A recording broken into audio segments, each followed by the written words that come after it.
깨워주셔서 우리도 깨자마자 주님께 주님 사랑합니다. 도대체 이런 위대한 관계가, 이렇게 좋은 관계가 어디 있겠습니까? 마침 제가 굉장히 좋아하는 찬송을 오늘 우리 찬양팀이 불러주셨는데 이건 설교 원고에는 없는 거지만 너무 은혜가 되어서 이 이야기를 좀 해야 되겠습니다. 540장 주의 음성을 내가 드린 2절을 제가 제일 좋아합니다. 왜냐하면 이게 제 인생의 결정적인 이 역사를 만들었기 때문인데요. 주여 넓으신 은혜 베푸사, 어제 뭐라 그랬죠? 나를 받아주셨다는 거 제가 정말 좋아하죠. 그런데 나를 받아주시면 그 다음에 어떻게 되느냐 하면 나의 품은 뜻, 주의 뜻같이 되게 해달라는. 그러니까 제가 제일 좋아하는 게 주님이 나를 받아주셨을 때 내 뜻이 있고 주님의 뜻이 있는데 나의 뜻과 주님의 뜻이 같아지도록 기어이 그렇게 만들어 주신다는 겁니다. 내가 뭐 어떤 짜증을 내고 어떤 짓을 하고 어떻게 해도 내가 주님이 나를 받아주셨기 때문에 결국은 어떻게 살아가게 하냐면 나의 뜻과 주님의 뜻이 같아지게 한다는. 너무 놀랍지 않습니까? 우리가 한 번 사는 인생인데 나의 뜻과 주님의 뜻이 같아지는 것. 그래서 오늘은 하루 종일 이 찬송 불러야 되겠다 이 생각을 하고 있습니다. 좀 궁금하실 건데요, 저는 어떤 찬양을 예약했는가? 이런 찬양입니다. 나를 지으신 이가 하나님, 나를 부르신 이가 하나님, 나를 보내신 이도 하나님, 나의 나 된 것은 다 하나님 은혜라. 나의 달려갈 길 다 가도록, 나의 마지막 호흡 다 하도록 나로 그 십자가 품게 하시니 나의 나 된 것은 다 하나님 은혜라. 여기까지만 하겠습니다. 후렴은 저녁에 하겠습니다. 자, 제가 1995년 5월 27일 날 결혼을 했습니다. 제가 이렇게 날짜를 생생하게 기억하는 이유는 한번 잊어버렸기 때문입니다. 얼마나 혼이 났는지 정확하게 5월 27일 긴장하고 그날을 기다리고 있습니다.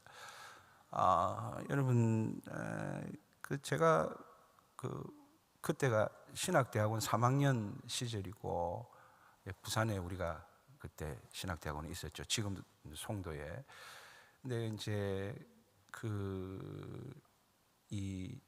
제가 결혼식을 한다니까 우리 성도들이 부조를 했는데 특별히 우리 중고등부 선생님 가운데 부조 대신에 액자 하나를 선물을 했습니다. 제게 결혼 선물로요. 그 액자 속에 10글자로 된 아주 명품 글씨로 된 10글자의 문장이 하나 들어있었습니다. 신혼여행 갔다 오자마자 그 액자를 현관에 걸어두고 어떤 날 쓰러져서 거의 지칠 만큼 힘들 때 딱 현관에 들어오면서 그 액자에 쓰여진 10개의 글자를 딱 보면 막 살맛난다 그러면서 다시 힘이 났습니다. 참 희한하죠. 그리고 이제 다 사역을 하면서 다 포기하고 싶을 만큼 그렇게 낙심해서 들어올 때도 현관에 딱 들어서는 순간 현관에 걸린 10글자로 된 그 글귀를 딱 보면 또 힘이 났습니다. 언제 그랬냐는 듯이. 그렇죠? 그리고 여러분 참 주체할 수 없이 괴롭고 힘들 때도 그럴 때도 또 현관에만 들어서면 그 글자가 보이고 그 글자를 보면 다시 막 소생하는 듯한 그런 실제적인 역사를 경험을 했습니다. 이 10글자가 뭔지 혹시 여러분 이미 눈치를 채셨는지 모르지만 한번 보여드리겠습니다. 오직 너 하나님의 사람아. 지금도 주님께서 저를 부를 때 여러 가지 이름으로 불러주시는데 항상 이 이름이 저를 살맛나게 합니다. 새 힘나게 합니다. 제가 다시 전진하게 합니다. 이 이름이 주는 자부심이 어마어마합니다. 저는 그래서 어떤 경우에도 여러분 이 이름을 불러주시는 주님의 음성이 딱 들리고 이 이름을 불러주시는 주님의 마음이 딱 전달될 때 저는 항상 다시 싸웁니다. 싸워야 할 싸움. 나의 달려갈 길 달려갑니다. 내가 싸워야 할 싸움을 싸웁니다. 내가 지켜야 할 것을 지켜내게 되는 그런 제게 최고의 주님이 주신 이름입니다. 이 이름을 여러분 저에게만 주셨을까요? 여러분에게도 주셨습니다. 오직 너 하나님의 사람아. 지금 이 새벽에 오직이 어떤 의미인지, 그리고 너라는 게 어떤 의미인지, 하나님의 사람아라고 하는 하나님의 사람이 어떤 의미인지 그걸 여러분과 함께 나누겠습니다. 그러면 이 설교가 끝날 때쯤이면 지금 제가 누리는 감격과 은혜와 그 큰 영광보다 여러분이 누리는 감격과 은혜와 영광이 훨씬 크게 될 것입니다. 오직 먼저 이제 그만 보여주셔도 되고, 자, 오직 액자 너무 오래 띄우셔도 제 얼굴을 한번 비춰주십시오. 훨씬 낫죠, 액자보다. 자, 오직. 이 오직은요, 주님께서 모든 것을 다 쏟아 부으실 때, 아낌없이 다 쏟아 부으실 때 항상 오직으로 시작합니다. 저는 성경에 오직으로 시작되는 문장이 나오면 저도 마음과 생각과 중심을 다 쏟아붓습니다. 그 오직으로 시작되는 그 말씀을 주실 때 주님도 모든 것을 다 쏟아붓는다는 거죠. 오직 너 하나님의 사람아라고 할 때 주님은 정말 제게 모든 것을 다 쏟아부으시면서 그렇게 불러주신다. 그 이름을 불러주신다라고 하는 것입니다. 자, 우리 선배들, 종교개혁가들이 구호를 한번 보십시다. 화면 보시면 솔라 피데, 솔라 그라티아, 솔라 스크립투라. 저분들은 전 생명을 걸고 종교개혁을 하지 않았습니까? 그러면서 모든 걸 다 쏟아부어서 그냥 믿음, 그냥 은혜, 그냥 말씀 그래도 되지만 그들이 모든 걸 다 쏟아붓는다. 모든 걸 다 건다는 의미로서 오직 믿음, 오직 은혜, 오직 말씀 이렇게 하고 있는 것입니다. 그분들의 여러분 열심이 저 단어 안에 다 쏟아 부어지고 있다는 것입니다. 주님이 저를 오직 너 하나님의 사람이라고 부를 때 주님의 모든 열정과 열심을 다 쏟아붓고 있다는 것입니다. 그러면 딱 한 구절만 예를 들어 보겠습니다. 한 구절만 들어보면 사도행전 1장 8절 그 유명한 말씀, 오직 성령이 너희에게 임하시면 너희가 권능을 받고 예루살렘과 온 유다와 사마리아와 땅끝까지 이르러 내 증인이 되리라 라는 이 말씀을 딱 주님이 주실 때, 주님은 이게 여러분 잘 아시다시피 예수님이 승천하시기 직전에 마지막으로 주신 말씀 아닙니까? 이 땅에서의 마지막 주시는 말씀이니 전부를 다 쏟아붓지 않으셨겠습니까? 우리를 위하여서 전 생명을 주셨고 우리를 위하여서 주님 전부를 주신 주님께서 주님 전부를 쏟아서 오직으로 시작하는 이 말씀을 주셨습니다. 성령이 너희에게 임하시면 이건 가정법 아닙니다. 반드시 주신다는 겁니다. 내가 모든 걸 다 쏟아서 나의 영이 성령님을 부어주겠다고 하십니다. 그리고 너희가 권능을 받는 것도 받는지 그렇게 되면 받을 것이다가 아닙니다. 반드시 권능을 받게 해주시겠다는 것입니다.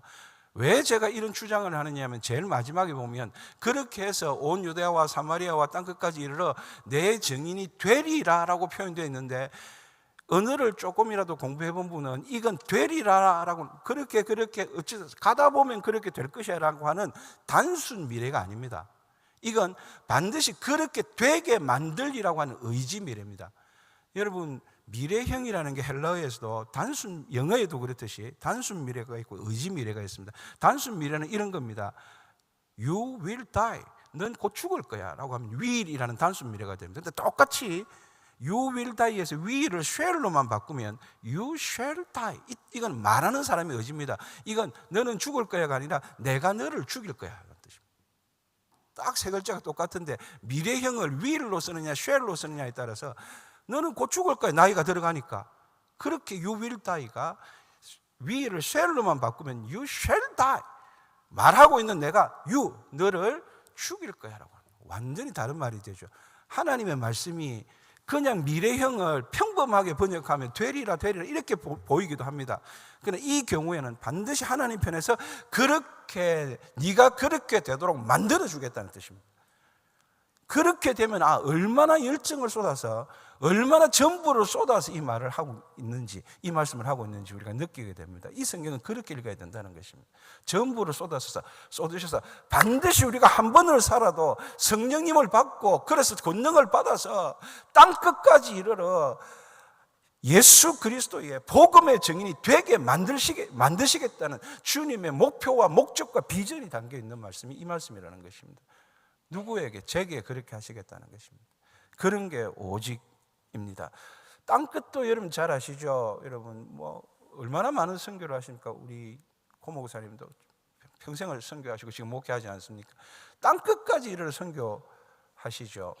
그런데 이 땅끝도 다 배우셨겠지만 이 땅끝도 저 오지나 남극이나 북극이나 이런 정말 저 땅끝을 말할 수도 있습니다. 그러나 또 다른 아주 중요한 땅끝이 있다는 거 아시죠? 여러분, 저하고 우리 집사람하고 이렇게 등을 돌리고 있습니다. 이렇게 해서 각기 자기의 길을 출발합니다. 이거 언제 가서 만날까요?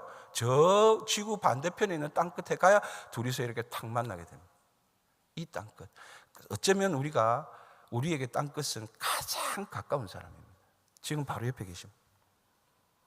예. 그래서 오직 성령이 너희에게 임하시면 너희가 권능을 받고, 우리가 그렇게 서로 좋아하려면요, 오직 성령님이 임하셔야 하고 권능 같은 것까지 받아서, 그래서 여러분 이 땅끝에서 서로에게 정인이 되는 그런 역사가 일어난다, 그런 표현입니다. 가까이 계신 분이 여러분의 땅끝입니다. 그런데 주님께서 그렇게 만들어 주시겠다고 말씀하시죠. 어쨌든 오직 너 하나님의 사람아의 오직은 여러분 정말 감당할 길 없는, 너무나 감사해서 여러분 정말 뭐라고 표현할 길 없는, 갚을 길 없는 그런 오직 다 저에게 쏟아부으시는 그런 주님의 열정이 이 단어에 들어있다는 것입니다. 자, 오직은 그런 단어입니다. 그 다음에 가장 중요한 단어는 너라고 하는 단어입니다. 너라고. 제가 30여 년 전에 이런 말을 하면 여러분이 믿으실지 모르지만, 제가 이 목회의 길로 들어서기 전에 사회에서 굉장히 잘 나가는 사람이었습니다. 정말 대단한 인생을 살고 있었습니다. 그런데 30년 전에 주님께서 너 이 길로 가야 된다고 그런 이 힌트도 주고 사인도 주고 막 밀어붙이시기도 하고, 그럴 때 제가 주님께 두 가지 질문을 했습니다. 이건 진짜 그대로 사실입니다. 두 가지 질문을 하고 이 질문에 대한 주님의 대답을 듣고 나서 제가 결정을 하는데요, 제가 이 길로 들어서면서 주님께 물었던 두 가지는, 주님, 이 세상에 나 하나밖에 없더라도 나를 위하여 이 땅에 오셨겠습니까? 딱 나 하나밖에 없는데 이 나 하나를 위하여 이 땅에 오셨겠습니까? 그게 첫 번째 질문이었고요. 두 번째 질문은, 주님, 이 세상에 나 하나밖에 없더라도 이 나 하나를 위하여서 십자가에 죽어 주셨겠습니까? 라고 물었습니다. 그때 주님이 기막힌 대답을 하시죠. 너도 나 없으면 안 되지만 나도 너 없으면 안 돼. 지금까지도 여러분 그 기억이 생생합니다. 항상 흔들릴 때마다 생각합니다. 너도 나 없으면 안 되지만은 나도 너 없으면 안 돼. 제가 주님께 그런 존재가 되었다는 사실이, 그렇게 부르는 이름이 너입니다. 세상에 나 하나밖에 없는 것처럼, 제가 주님께 너무 많은 상처를 드렸는데도 한 번도 상처받지 않은 것처럼 저를 너라고 불러주시는, 그게 바로 너입니다. 제가 중고등부 집회는 잘 안 가는데 한번 가면서 중고등학생들의 집회를 하기가 참 힘들더라고요. 그래서 이렇게 제가 예수님의 생애를 설명한 적이 있습니다. 여러분 한번 보시면, 자, 먼저 예수님의 성육신, 성은 이룰 성자고 육신은 우리의 육신이잖아요. 예수님이 인간의 몸을 입고 온 것을 너라는 단어를 가지고 주님의 음성을 듣게 했습니다. 너처럼 되어줄 만큼 너를 사랑한다. 제가 자꾸 강조하는 단어가 뭐예요? 너. 주님께서 이 땅에 와서 나처럼 되어주신 거잖아요. 나처럼. 그 다음에 예수님의 십자가는 이렇게 평생 좀 기억하도록 그렇게 가르쳤습니다. 예수님의 십자가는 너를 위해 내 생명을 줄 만큼, 너를 위해 내가 대신 죽어줄 만큼 너를 사랑한다. 이렇게 좀 각인되어 있어야 됩니다. 설명만 듣는 것이 아니라 정서적으로 좀 각인을 시키기 위해서. 세 번째는 예수님이 주신 구원은 뭐냐면 너를 나처럼, 주님처럼 영원한 존재, 나처럼 되게 해줄 만큼 너를 사랑한다. 그러면 예수님이 주신 영생, 저는 이 부분을 제일 잘 만들었다고 생각을 합니다. 너와 영원히 함께 살고 싶을 만큼, 너와 단 하루도 영원히 떨어져서는 살 수 없을 만큼 너를 사랑한다. 여러분, 이 너라는 표현 속에서 우리를 향한 열애가, 그 뜨거운 사랑이 여러분 다 부어지고 있다는 게 느껴지십니까? 아까 오직이라는 말에는 예수님의 뭐가 들어있다고요? 열정이 들어있다고 말했어요. 지금은 예수님의 열애가 들어있다는 것입니다. 2010년에 제가 책 한 권을 읽어서 가는 데마다 가끔 소개를 하는데요. 이 책이 우리나라에서 번역돼서 들어와서 아마도 제가 제일 먼저 산 사람 중에 하나가 아닌가. 그때 박사과정을 하고 있을 때 이렇게 제 서점 장로님하고 제가 잘 사귀어 놓으니까 신간이 좋은 게 나오면 바로 연락을 하고 제가 내려가서 제일 먼저 샀는데요. 그때 바로 나온 책인데, 여러분 그 책의 이름이 이겁니다. 닉 부이치치 허그라는 책인데, 여러분 저 사람 누군지 이제 너무 유명해졌습니다만은 제가 2010년도에 이 책을 만났을 때는 대부분의 사람들이 이 사람이 누군지를 몰랐습니다. 그 이후에 더 우리나라에서 더 유명해졌는데, 이 사람이 닉 부이치치가 잘 보시면 알겠지만은 두 팔이 없습니다. 두 다리도 없습니다. 그러니까 사지, 팔 두 개, 다리 두 개가 다 없는, 사지가 없는 사람이죠. 그런데 여러분 그 왼쪽 이 몸통에 다리 없이 왼쪽 발만 하나 딱 붙어 있습니다. 그래서 몸통에 다리 없이 발만 붙어 있어서 이게 바다표범 기형증이라고 하는 이런 의학적인 병입니다. 그렇게 딱 붙어 있는데, 그 발가락에, 그 붙어 있는 발에도 발가락이 두 개만 있습니다. 그런데요, 방금 이 책을 보셨습니까? 닉 부이치치의 뭐라고요? 허그입니다. 그가 멀쩡한 우리를 안아주겠다고 합니다. 실제로 이 사람은 많은 사람들을 많이 안아주었습니다. 이 사람이 잘하는 게 세 개가 있어요. 아주 잘합니다. 저 몸을 가지고 스케이트보드를 탄다. 직접 봤습니다. 제가 동영상으로. 그죠? 그리고 또 여러분 저 몸을 가지고 윈드서핑을 합니다. 윈드서핑. 파도 타는 거 있잖아요. 그거 합니다. 그리고 제일 놀라운 거는 저 몸을 가지고 입에 스틱을 물고 발가락 사이에 스틱을 넣어서 드럼을 칩니다. 얼마나 잘 치는지. 내 자존심이 팍 상하더라고. 이 세 개 중에서 내가 할 수 있는 게 아무것도 없습니다. 난 세 개 다 못하는데.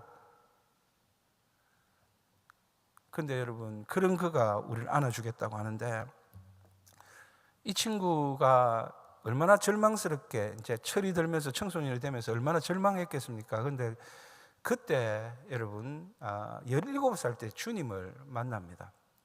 주님을 만났는데, 이 책을 제가 사게 된 이유가 딱 표지를 넘기자마자 첫 표지 안쪽에 이런 글이 딱 적혀 있더라고요. 나는 숨이 막히도록 멋진 인생을 살고 있습니다. 그런 표현을 잘 들어보지 못했습니다. 숨이 막히도록 멋진 인생을 살고 있다고. 그러면서 그 책을 또 몇 장을 넘겨보니까 그 이유를 이렇게 말하고 있었습니다. 그 이유가 여러분, 나는 숨이 막히도록 멋진 인생을 살고 있습니다. 내 안에 주님의 사랑이 강같이 흐르고 있기 때문에. 주님의 사랑만 들어가면, 주님의 그 열애가 누군가에게 들어가면 숨이 막히도록 멋진 인생을 산답니다. 그래서 도저히 누군가의 도움을 받아야만 살아야 할 그가 누군가를 품어주고 누군가를 허그해주는 인생을 산답니다. 그게 너입니다. 이 닉 부이치치의 허그는요, 제가 책을 읽으면서 참 제목을 잘 붙였다 생각하는데 1부, 2부, 3부, 4부로 되어 있습니다. 1부가 절망이 희망이 되는 삶, 2부가 생각이 현실이 되는 삶, 3부가 실패가 기회가 되는 삶, 4부가 한계가 비전이 되는 삶. 저 4번이 참 좋습니다.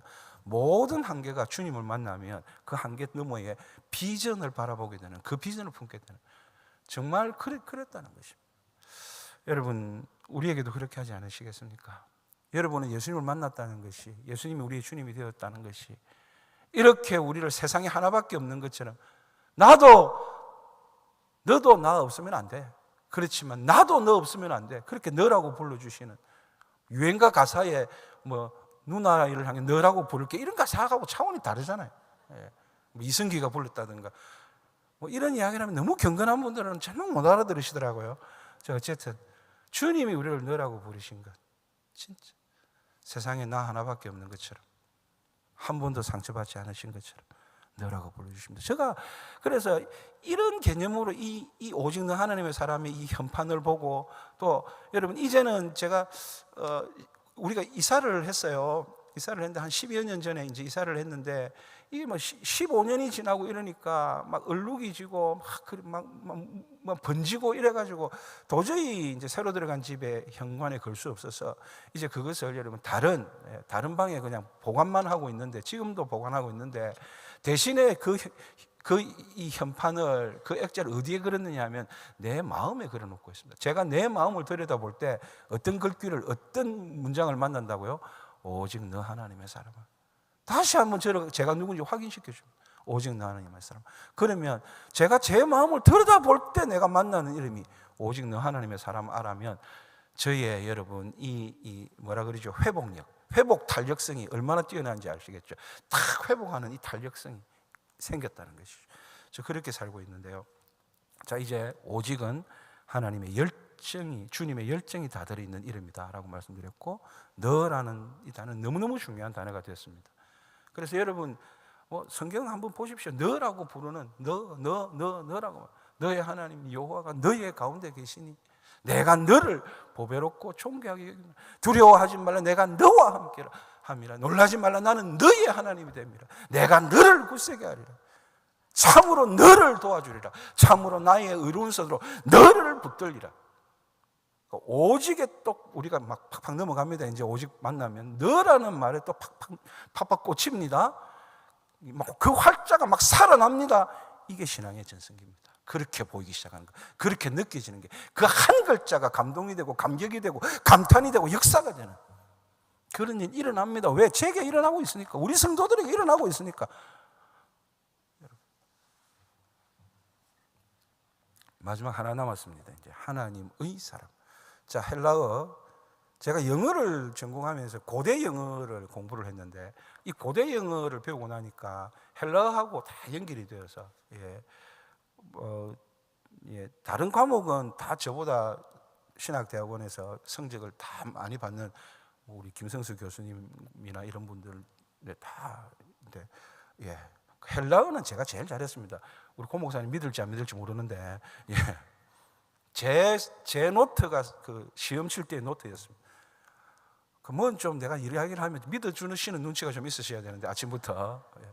자, 이 하나님의 사람 할 때 의라고 하는 게 소유격인데요. 소유격, 의지 않습니까? 이건 헬라에서는 아주 중요한 여러 가지 의미 중에서 가장 중요한 두 가지가 있습니다. 하나는 여러분이 기본적으로 잘 아는 소유의 개념, 소속의 개념입니다. 하나님의 사람은 하나님께 소속한, 하나님께 속한 사람입니다. 그러나 그보다 더 우리가 잘 알아야 될 것은, 헬라어 소유격의 의는 소속이기도 하지만 목적입니다. 목적. 하나님의 사람이 하나님께 속한 사람이라는 뜻도 있지만, 그것보다 훨씬 많이 쓰이는 개념으로는 하나님을 위하는 사람, 하나님을 위한 사람, 하나님이 목적이 되는 사람, 이걸 하나님의 사람이라고 합니다. 그러니까 예를 한번 들어보면요, 여러분 이제 그 시편 118편 6절을 한번 보십시오. 시편 118편 6절을 보시면, 여호와는 내 편이시라. 이거 너무 좋은 말씀이죠. 내가 두려워하지 아니하리니 사람이 내게 어찌할까. 너무너무 좋은 말씀인데, 내 편이라고 할 때 밑에 영어를 보시면 The Lord, 영어는 여호와라고 쓰지 않고 The Lord라고 쓰죠. The Lord is with me라고 합니다. 이 말은 주님이 나와 함께 하시니, 내 편이신을 with me라고 하는데, NIV에는 그렇게 하는데, 그런데 여러분 NASB의 번역을 보면 The Lord is for me라고 합니다. 그죠? 주님은 나를 위하십니다. 그게 내 편이라는 뜻이랍니다. 그러면 주님의 목적도 뭡니까? 내가 주님의 목적이라는 겁니다.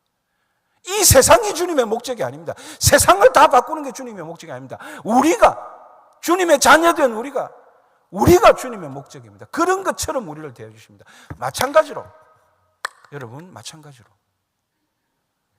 성경에서 여러분 이 말씀을 한번, 이게 종교개혁의 표이기도 하고 우리 위대한 고신신앙의 표제이기도 합니다. 이 말씀을 한번 보시면, 우리가 살아도 주를 위하여, 이 위하여가 목적이라는 겁니다. 누구를 위하여? 누가 목적이라고 우리 인생에요? 주님이. 그리고 삶의 목적도 주님입니다.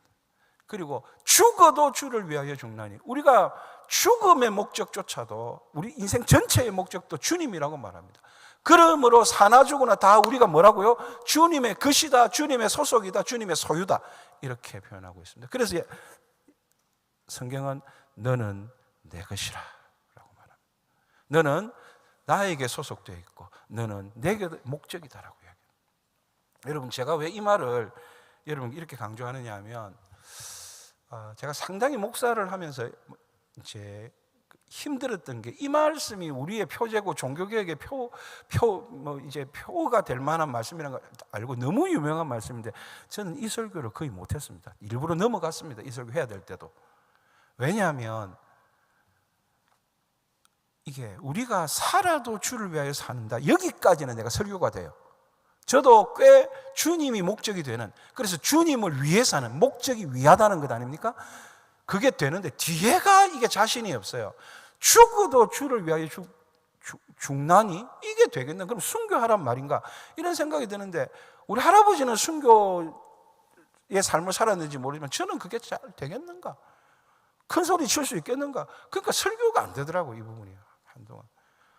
그래서 그런데 주님께 때를 썼습니다. 주님, 이게 설교가 되도록, 제가 그냥 목사기 때문에 설명을 하는 게 아니라 이게 진짜 설교가 되도록, 진짜 제 말씀이 되도록, 죽어도 나는 주를 위해 죽을 수 있습니다 라는 설교가 되도록, 좀 이 설교할 수 있도록 좀 힘을 달라고, 도와달라고. 그랬을 때 제가 주님께 받은 그 은혜가 하나 있습니다. 그 다음부터는 제가 이 설교를 하고 있습니다. 이 설교 한 지 그리 오래 안 됩니다, 여러분. 뭐냐면 이겁니다. 이렇게 여러분 제게 감동을 주시는데, 우리에게 하나님께서 주신 최고의 선물이 믿음이지 않습니까? 우리에게 그 믿음을 주셨기 때문에 우리가 믿어서 예수님을 구주로 영접한 것이죠. 그리고 지금도 믿음으로 하나님의 말씀을 여러분 영접하고 계신 겁니다. 고개 끄덕끄덕거리시고 마음에 동일하신 분은 여러분의 믿음을 갖고 지금 받아들이고 있는 것입니다. 그죠? 그러니까 그러면 왜 믿는가? 내 믿음의 목적이 뭔가를 생각하게 됐습니다. 믿음의 목적. 여러분이 믿는 목적이 뭡니까? 믿는 이유가 무엇입니까? 누구를 위하여 믿습니까? 대부분 저도 그랬습니다. 나를 위하여 믿었습니다. 이왕 내가 구원받는데 내가 잘 되고, 내가 또 이 하나님의 뜻을 이루고, 다 나를 위하여. 믿음의 목적이 이상하게 믿음의 목적이 나였습니다. 내가 살아온 인생이 나. 근데 이걸 한번 바꿔보겠다고 생각을 했습니다. 믿음의 목적도 주님이 되면 어쩔까? 주님이 믿음을 주셨으니까, 자, 매일매일 나는 믿음으로 사는데 내가 믿는 목적도 주님을 위하여 믿는다. 이 깨달음이 딱 오는 거예요. 그러니 그때부터 설교가 되죠. 왜냐하면 믿어도 주를 위하여 믿고 살아도 주를 위하여 살다 보면, 우리도 하나님 곁으로 갈 때, 주님 떠날 때 우리의 죽음조차도 주님이 기뻐하시는, 주님의 목적을 이루는, 복음이 되는, 우리가 하나님의 사람이었다는 것을 증명하게 되는 은혜의 유산을 남기게 되는 그런 죽음이 되겠다. 내가 지금 미리부터 죽어도 주를 위하여 죽는다, 이 소리 안 해도 된다는 겁니다. 매일매일 믿음으로 살면 사는 것도 주님을 위해 사는 것이 되고, 마지막 순간에 주님께서 우리의 죽음조차도 주님을 위한 죽음이 되게 해주실 거라는 것이죠. 여러분, 믿음의 목적이 뭔가를 한번 다시 생각해 보셔야 됩니다. 믿음의 목적이 뭔가. 저는 오늘 목적을 말하고 있습니다. 하나님의 사람은, 하나님이 목적이 되는 사람은 믿어도 하나님을 위하여, 살아도 하나님을 위하여, 죽어도 하나님을 위하여라고 하는 가장 존귀하고 가장 차원 높고 가장 보배로운 삶을 산다는 것입니다. 믿음의 목적을 한 번씩 체크를 해보십시오. 나는 정말 왜 믿고 있는지, 무엇을 위하여 믿고 있는지, 그것조차도 주님을 위하여야 합니다. 그럴 수 있습니다. 그렇게 되어야 합니다. 아까 우리의 고백이 나왔죠. 그럼 이게 진짜 요즘에 저의 고백입니다. 우리가 믿어도 주를 위하여 믿고, 살아도 주를 위하여 살고, 죽어도 주를 위하여 죽나니. 저는 이 설교 이제 마음껏 합니다. 풀렸습니다. 여러분. 이제 오늘 새벽의 말씀을 정리를 하려고 합니다. 여러분, 참 아름다운 자부심. 자, 하나님의 사람이란 이 이름을 우리에게 주시면서 주님은 우리의 삶에 대해서 간절히 기대하고 계십니다. 주님이 그렇게 만들어 주실 삶에 대해서 믿어도 주님 위하여 믿는 삶, 살아도 주님 위하여 사는 삶, 죽어도 주님을 위한 그런 복된 영광된 죽음을 맞이하게 될 그런 삶. 본인이 다 은혜 주셔놓고, 하나님 본인이 다 이 믿음 주셔놓고, 본인이 다 자신의 영이신 성령님 주셔놓고, 예수님 주셔놓고, 그러면서 우리를 향해서 열망하고 계신다는 거예요. 뜨겁게 우리를 기대하고 계신다는 거예요. 그걸 열망이라고 합니다. 그래서 너 하나님의 사람아라고 하는 하나님의 사람, 이 말 속에는 주님의 열망이 들어있습니다. 우리가 얼마나 복된 자인지 이제 정리를 해보죠. 우리의 자부심은요, 이래봬도 우리가요, 주님의 열정과, 오직에 들어있는 주님의 열정과, 너라는 단어에 들어있는 주님의 열애와, 또 여러분 하나님의 사람이라는 단어에 들어있는 주님의 열망을 품고 사는 사람입니다. 진짜 세상에 나밖에 없는 것처럼 주님의 열애와 열정과 열망을 다 쏟아부으십니다. 그래서 내가 삽니다. 우리가 삽니다. 그렇잖아요, 그렇죠? 그런데 제가 살면서 이걸 이렇게 해보니까 진짜 믿음의 전성기가 되더라고요. 그게 뭐냐면, 이건 주님이 나를 불러주시는 이름이 아니라 아주 중요한 순간에, 내가 흔들릴 때나 힘들 때, 내가 내 마음의 현관에서 나는 이 이름을 보고 있잖아요. 그래서 내가 나를 볼 때, 손 목사야, 너 오직 주님의 사람 아니냐, 오직 너 하나님의 사람이 아니냐, 이렇게 할래? 이렇게 살래? 이렇게 목회할래? 그렇게 이 이름을 부르면서 내가 정리가 돼. 내가 다시 살아. 이 이름은 주님의 나를 불러주시는 기막힌 주님의 열정과 주님의 열애와 주님의 열망이 들어있는 이름일 뿐만 아니라, 이 이름을 내게 주셔서 나도 이 이름을 나에게 불러줄 수 있도록. 여러분, 중요한 순간마다 그렇게 자기를 불러보십시오. 네가 누군데? 오직 너 하나님의 사람 아니냐? 이 모양, 이 꼴이 맞느냐고? 정말 그러냐고? 정말 이게 다냐고? 정말 이걸로 충분하냐고? 오직 너 하나님의 사람. 그렇게 불러주신다는 거예요. 다 했습니다. 자, 여러분, 오늘 저녁에는 아까 제가 불렀던 찬송의 그 끝부분을 기대하시면서, 함께 찬송하십시다. 제가 이걸 다시 이렇게 만들면서 정리하면서 이 찬송이 막 계속 떠올라서 오늘 이 찬송 같이 함께 부르려고 합니다. 주가 보이신 생명의 길, 정금같이 나오게 하시는 주님의 은혜입니다.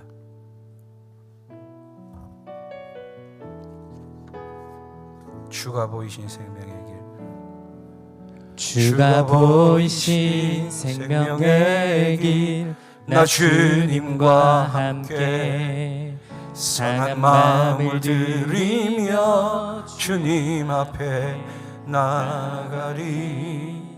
나의